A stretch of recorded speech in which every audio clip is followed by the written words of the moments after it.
آپ کو پتہ ہے جب حلف الفضول کا واقعہ ہوا، وہ سب سے آپ صلی اللہ علیہ وسلم جو ہے سب سے جوان تھے اس پوری محفل میں.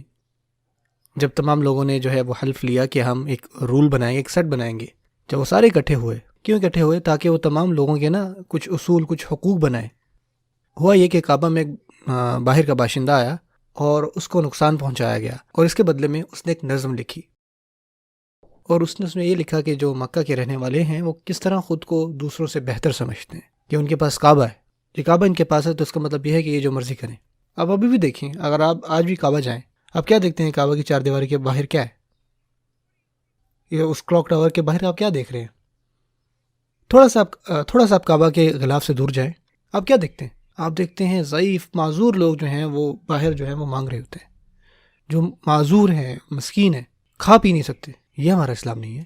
عمر بن الخطاب رضی اللہ تعالیٰ عنہ، جب ان سے پوچھا گیا کہ ہم اس کعبے کا غلاف چینج کرنا چاہتے ہیں، تو انہوں نے آگے جواب دیا کہ جو غریب ہے وہ زیادہ حق رکھتا ہے. اور انہوں نے ایسا کیوں کہا؟ کہ رسول اللہ صلی اللہ علیہ وسلم نے فرمایا تھا ما اطہرکی، کہ کعبہ تو کتنا پاک ہے، ما اعظمکی، کتنا عظیم ہے تو. لیکن میں قسم کھاتا ہوں کہ ایک مسلمان کی عزت، اس کا خون، اس کی مالیت اللہ تعالیٰ کے نزدیک وہ زیادہ عظمت رکھتی ہے کعبہ سے بھی زیادہ.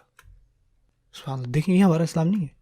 ہمارا اسلام کبھی بھی جو ہمارے ارد گرد کی چیزیں ہیں ان کو نگلیکٹ کرتا ہے اور بس عبادات پہ ہی فوکس کر رہا ہوتا ہے. کبھی بھی ایسا نہیں ہے. جو کعبہ رسول اللہ صلی اللہ علیہ وسلم کے دور میں تھا اور جو آج ہے وہ ایسا نہیں تھا جیسا آج الحمدللہ خوبصورت ہے.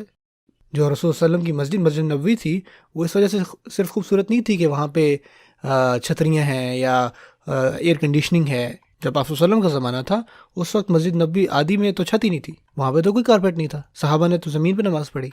کارپیٹ وغیرہ کو تو مسجد نے اسپیشل نہیں بنایا. اسلام کے آنے سے بھی پہلے وہ ایک سوشل ایکٹیوسٹ تھے. آپ دیکھتے ہیں ایک نوجوان جو ہے وہ ساروں میں بیٹھے ہوئے، تو اس سے آپ کیا سوچتے ہیں کہ وہ اپنی عمر سے زیادہ سبحان اللہ اللہ تعالیٰ نے ان کو کتنا علم بخشا تھا.